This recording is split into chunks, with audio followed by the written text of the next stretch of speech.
dari sekian banyak manusia yang ada di dunia ini, hanya sedikit mereka yang berada dalam kondisi sadar. Dari sedikit mereka yang sadar, sedikit mereka yang berislam dan beriman. Dari sedikit mereka yang berislam dan beriman, sedikit lagi mereka yang berdakwah. Dari sedikit mereka yang berdakwah, hanya sedikit mereka yang betul-betul berjuang. Dari sedikit mereka-mereka yang berjuang, hanya sedikit lagi mereka-mereka yang bersabar. Dan mereka-mereka yang bersabar, dari sedikitnya orang-orang yang bersabar, lebih sedikit lagi mereka-mereka yang bertahan dengan kesabaran tersebut sampai akhir perjalanan. Inilah salah satu kalimat motivasi yang disampaikan oleh salah seorang tokoh ulama dakwah. Menunjukkan bahwa dakwah itu seperti kita memandang langit.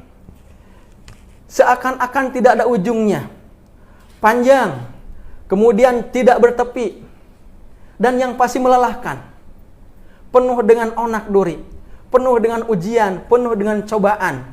Tetapi bagi mereka-mereka yang di dalamnya itu ada rasa mahabbah, ada rasa cinta untuk berjuang, rasa cinta untuk berkhidmah, khidmatul ummah, kemudian ada rasa cinta untuk senantiasa memberikan yang terbaik untuk umat. Khairukum anfa'uhum linnas. Sebaik-baik di antara kalian adalah yang paling banyak memberikan kemanfaatan untuk orang-orang. Seandainya dalam hatinya ada rasa kecintaan, maka dia akan menikmati berbagai problem, menikmati berbagai gelombang, menikmati berbagai ombak yang akan dijalani, yang akan dihadapi oleh orang-orang yang ingin memberikan khidmah terhadap umat ini.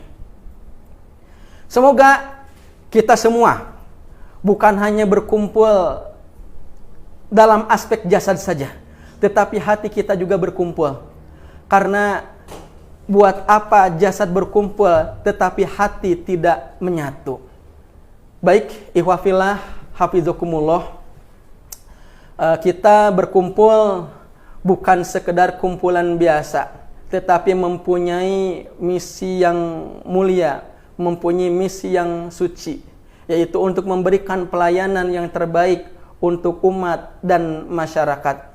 Dan di antara salah satu jalur perjuangannya itu adalah as-siyasah, yaitu politik. Oleh karenanya, ketika seseorang ingin mengabdikan diri kepada Allah Subhanahu wa taala melalui satu jalur dari sekian banyak jalur-jalur perjuangan ini, harus memahami al-fahmu, apa landasan dari perjuangan ini. Karena apabila tidak paham landasan perjuangan ini, dia akan menjadi orang-orang yang antipati dan tidak menikmati. As-siyasah, atau dalam bahasa kita politik. Kenapa berpolitik?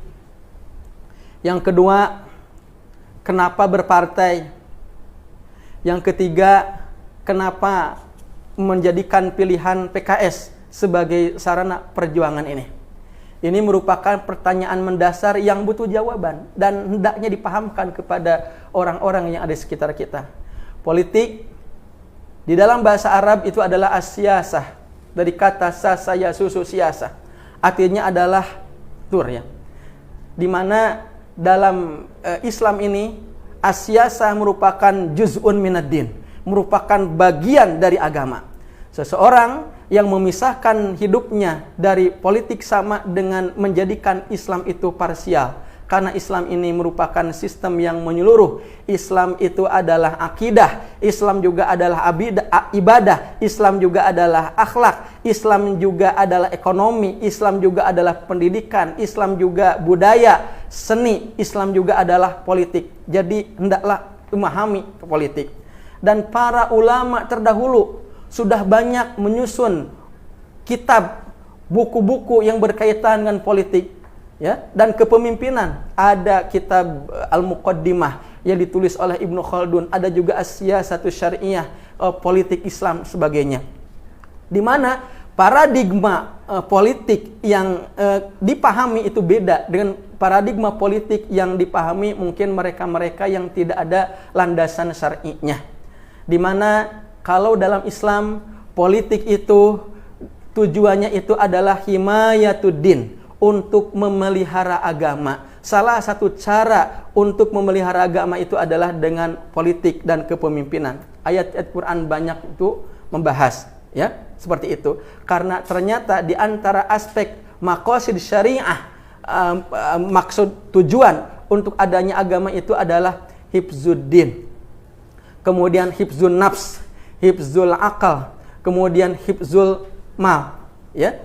Jadi menjaga agama, menjaga nyawa, kemudian menjaga harta, kemudian menjaga keturunan. Yang selanjutnya, yang kedua, tujuan utama itu adalah ri'ayah syu'unil ummah, untuk memberikan pelayanan atau mengatur masyarakat, seperti itu. Jadi menjaga agama selanjutnya adalah mengatur. Oleh karenanya ini menjadi salah satu aspek tagline, moto bahwa PKS ini menjadi pelayan rakyat. Ini merupakan salah satu bentuk pengejawantahan itu, ri'ayah syu'unil ummah, ya, seperti itu. Paham itu? Tidak ada niatan-niatan yang lain, sarana saja, ya. Kemudian yang selanjutnya, kenapa berperik lagi? Di antara landasan utama yang harus kita pahami itu adalah surat Al-An'am ayat 92.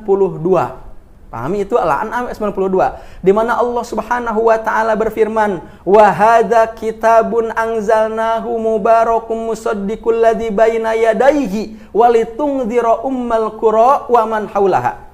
Dan kitab ini kami turunkan untuk menjadi berkah, banyak nilai kebaikan. Musaddiqul ladzi baina yadayhi, menjadi pembenar dari kitab-kitab sebelumnya. Ya, walitunzira ummal qura wa man haulaha, dan sekaligus agar engkau bisa memberikan inzar, bisa memberikan peringatan kepada ummul qura wa man haulaha, dan kepada orang-orang yang di sekitar ummul qura. Dalam ayat ini maksud ummul qura itu adalah kota Mekah, dan secara harfiah ummul qura itu dari kata ibu, al-qura itu bentuk jamak dari kata Korea, jadi ibu kota. Untuk walitunzira ummal qura, untuk bisa memberikan peringatan kepada pusat kota, orang-orang yang tinggal di pusat kota, orang-orang yang tinggal di ibu kota. Di mana para ulama tafsir mengatakan bahwa ummul qura itu adalah haisu yaskunu fihal qadat al-mujtama'un. Ummul qura itu adalah satu tempat di mana di tempat tersebut tinggal para pemimpin yang diikuti. Di tempat tersebut tinggal para pemegang kebijakan. Di tempat tersebut tinggal orang yang mengatur undang-undang. Di tempat tersebut tinggal mereka-mereka yang mengatur peradaban. Jadi litunzira, di antara bentuk dakwah itu harus memberikan litunzira, memberikan peringatan kepada mereka-mereka yang ada di pusat, ya, pemegang kebijakan, pengatur. Kenapa? Sebabnya karena Islam tidak menginginkan perubahan yang parsial atau sekedar gali lubang tutup ulang, tetapi Islam itu menginginkan perubahan yang sistemik. Dan siapapun mereka yang mencibir, ya, atau merendahkan mereka-mereka yang menjadikan siasah politik sebagai salah satu perjuangannya, maka secara tidak langsung mereka akan menjadi umat yang tersisihkan, menjadi umat yang termarginalkan, tidak mempunyai peranan yang besar, peranan yang kuat. Dan Islam menginginkan kita agar bisa memberikan peranan, berkontribusi, menyebarkan nilai-nilai kebaikan.